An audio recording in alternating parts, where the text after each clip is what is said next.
السلام علیکم ویورز۔ جہاں سر سجدہ ریز ہو، آنکھیں بھیگ جاتی ہوں، وہاں پھر کن ہوتے دیر نہیں لگتی۔ یقین رکھو، وہ حضرت یونس علیہ السلام کو مچھلی کے پیٹ میں زندہ رکھ سکتا ہے تو تمہیں کیوں نہیں مشکلات سے نکال سکتا۔ وہ تو دینے پر قدرت رکھتا ہے۔ کن کے معجزے اب بھی ہوتے ہیں۔ اگر آپ کا یقین اس رب پر کامل ہے تو یاد رکھیں، میرا اللہ اپنے بندے کو کبھی بھی مایوس نہیں ہونے دے گا۔ جب نہ مانگ کر ہمیں اتنا کچھ مل رہا ہے تو سوچیں، جب مانگیں گے تو وہ تو ہماری ہر مانگ جو جائز ہو، ان تمام خواہشات کو پورا کرنے پر وہ قادر ہے۔ وہ ہمیں سن بھی رہا ہے اور دلوں کے بھیدوں سے بھی واقف ہے۔ وہ تمہاری چھوٹی چھوٹی کوششوں سے بھی واقف ہے جو تم اس کی رضا میں راضی ہونے کے لیے کرتے ہو۔ وہ تمہارا صبر کرتے کرتے تھک کر گرنا اور پھر دوبارہ اٹھنا اور صبر کرنا بھی دیکھتا ہے۔ وہ تمہاری بے رابطہ دعاؤں کو بھی جانتا ہے جو تم ہر وقت دل میں مانگتے رہتے ہو۔ اس کی بارگاہ میں تمہارا کوئی بھی تھوڑا سا بھی عمل ضائع نہیں ہوتا۔ وہ دیکھ رہا ہے، وہ جانتا ہے تمہارا حوصلہ اور ہمت۔ وہ خوش ہے تم سے اور اس کے پاس تمہارا اجر بھی تیار ہے۔ بس جلد تم اپنا اجر حاصل کر لو گے اور پھر تم دیکھو گے کہ وہ رب واقعی کچھ نہیں بھولتا۔ وہ ہر کوشش، ہر عمل کا اجر دے کر ہی رہتا ہے۔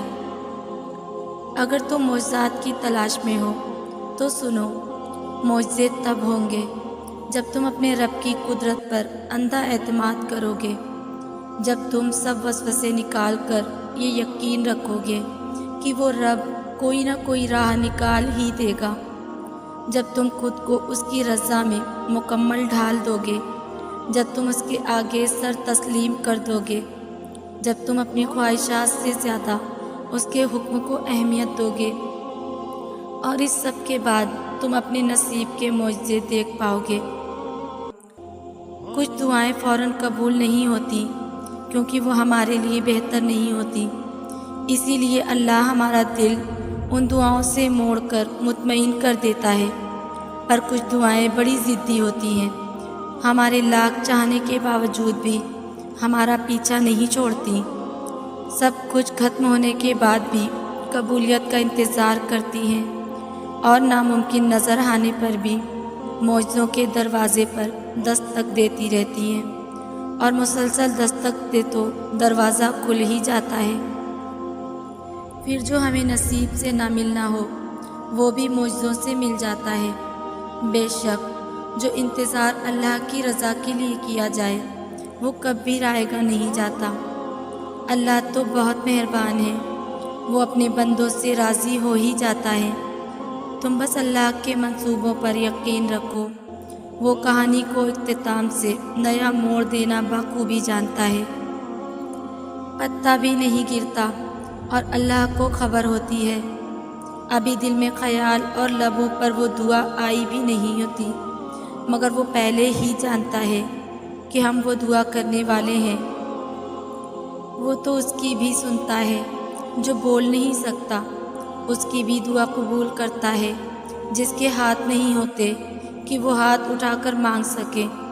اور جس دن ہمارے لبوں پہ کچھ بھی کہنے کی طاقت نہیں ہوتی تو وہ ان خاموش آنسوؤں کی صدا اور فریاد بھی سمجھتا ہے۔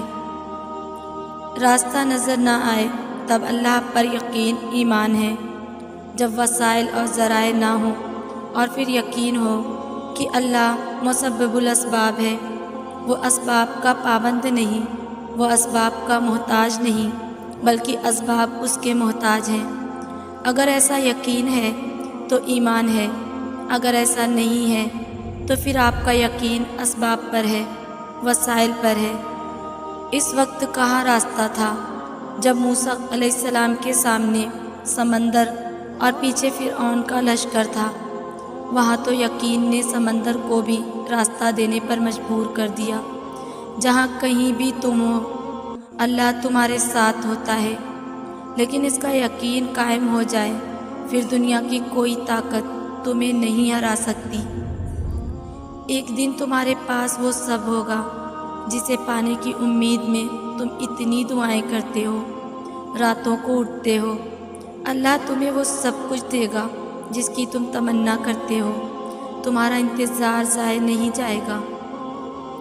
اللہ حساب رکھتے ہیں ہر اس بات کا جس پر تم نے دکھی دل کے ساتھ صبر کر لیا تھا، جب تم نے نم آنکھوں کے ساتھ بھی ہنسنا نہیں چھوڑا تھا، جب اچانک لیٹے لیٹے ماضی کے تلخ یاد نے دل و دماغ بوجھل کر دیے تھے اور تم نے بے چین ہو کر کروٹ بدلی تھی، جب رات کو سوتے میں آنسو تمہاری آنکھوں سے پھسل رہے تھے اور تم انجان تھے مگر اللہ بے خبر نہیں تھا، جب کسی کے سخت جملوں نے تمہارے دل کے ٹکڑے ٹکڑے کر دیے تھے اور تم مسکرا کر سہ گئے تھے، وہ تمہاری ہر اس تکلیف کا حساب رکھے ہے۔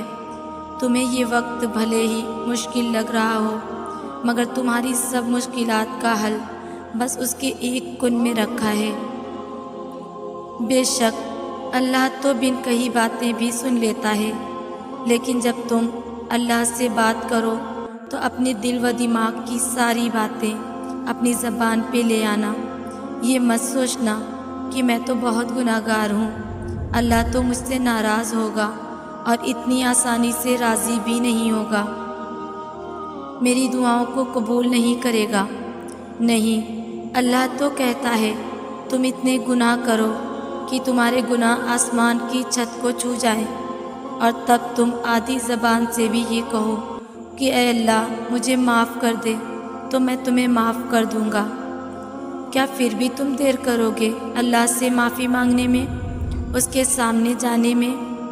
جاؤ اور اپنے ٹوٹے ہوئے دل کو اس کے سامنے جا کے رکھ دو، اسے وہ سب باتیں بتاؤ جو تمہارا دل توڑتی ہیں، اس سے وہ سب مانگو جو تم چاہتے ہو، اللہ سے ہر اس چیز کی شکایت کرو جو تمہیں تکلیف دیتی ہے، پھر وہ اپنے ہی طریقے سے سب کو سبق سکھائے گا، ان سب کو تم سے دور کر دے گا جو تمہیں اذیت دیتے ہیں، اور تمہیں اس سب سے نوازے گا جس کے لیے تم نے کبھی ہاتھ بھی نہیں اٹھائے ہوں گے، جس کے ملنے پر اگر تم ساری زندگی بھی سجدے میں گزار دو تو بھی کم پڑ جائے گا۔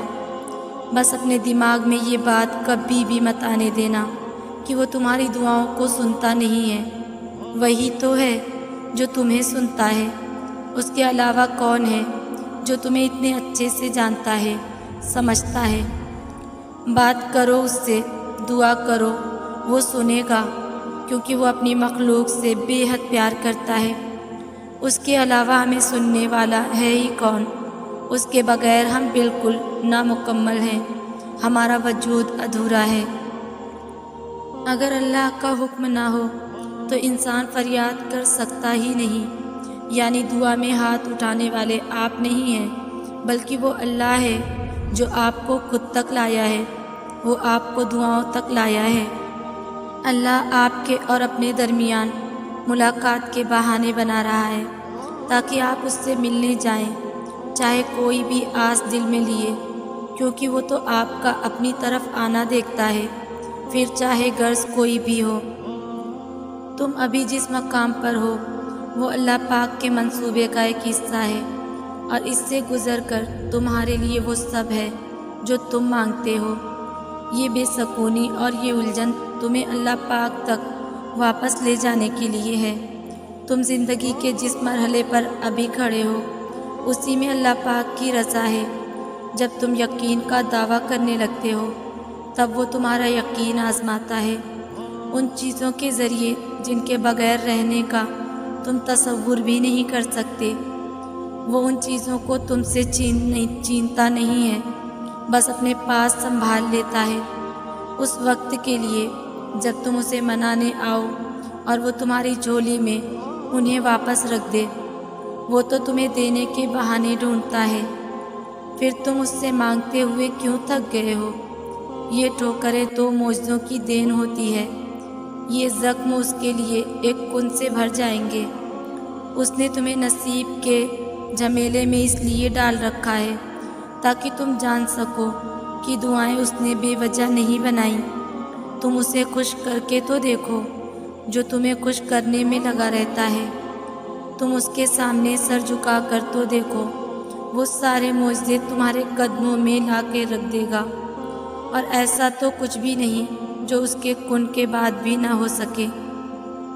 اپنے اللہ کے قریب رہا کرو، اس سے جب دور ہونے لگو تو دعا مانگا کرو کہ یا اللہ کبھی خود سے دور مت کرنا مجھے۔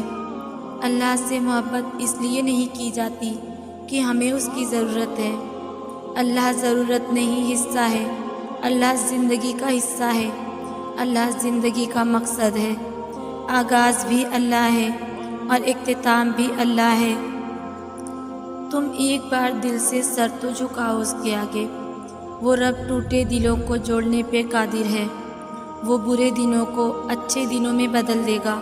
تم اس پر یقین تو کرو۔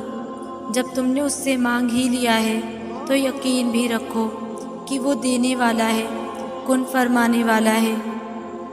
تکلیفوں سے گزرے بغیر کیسے پتہ چلے گا کہ تمہارا رب مشکل کشا ہے؟ بن مانگے ہی مل جائے تو کیسے یقین ہوگا کہ تمہارا رب دعاؤں کا بہت سننے والا ہے؟ اگر سب تمہارے ساتھ رہیں گے تو کیسے پتہ چلے گا کہ اللہ کے سوا کوئی اپنا نہیں ہوتا؟ ناممکن کی طلب اگر تمہیں نہیں دی جائے گی اور تم ناممکن سمجھ کر مانگنا ہی چھوڑ دو گے تو کیسے پتہ چلے گا کہ اللہ معجزے کرنے پر قادر ہے؟ سنو، تم انسان ہو، اس قابل نہیں ہو کہ اس کی مصلحتوں کو سمجھ سکو۔ تم ہر حال میں اس پر یقین رکھا کرو۔ تمہارا رب وہی ہے جس نے سمندر کے بیچ سے موسیٰ علیہ السلام کے لیے راستہ نکالا تھا، یونس علیہ السلام کو مچھلی کے پیٹ میں محفوظ رکھا تھا۔ ہاں، تم موسیٰ علیہ السلام اور یونس علیہ السلام نہیں ہو، مگر تمہارا رب وہی ہے جو ان کا بھی رب ہے۔ اپنے رب پر یقین رکھو۔ زیادہ سوچنا انسان کو ختم کر دیتا ہے۔ بس دعا کرو اور سب کچھ اپنے رب العالمین پر چھوڑ دو، جو اتنی بڑی کائنات کو رنگوں سے بھر سکتا ہے۔ تو کیا اسے تم نظر نہیں آتے؟ کیا اسے تمہاری بے بسی نظر نہیں آتی؟ تمہیں کیا ایسا لگتا ہے کہ وہ تمہیں بے یار و مددگار چھوڑ دے گا؟ کیا وہ تمہاری زندگی ایسے ہی بے رنگ رہنے دے گا؟ بس اپنے رب العالمین پر یقین رکھو، بلکہ یقین کامل رکھو۔ انشاءاللہ وہ تمہاری زندگی بھی تمہارے پسندیدہ رنگوں سے بھر دے گا۔ وہ تمہاری ہر دعا پر کن فرما دے گا۔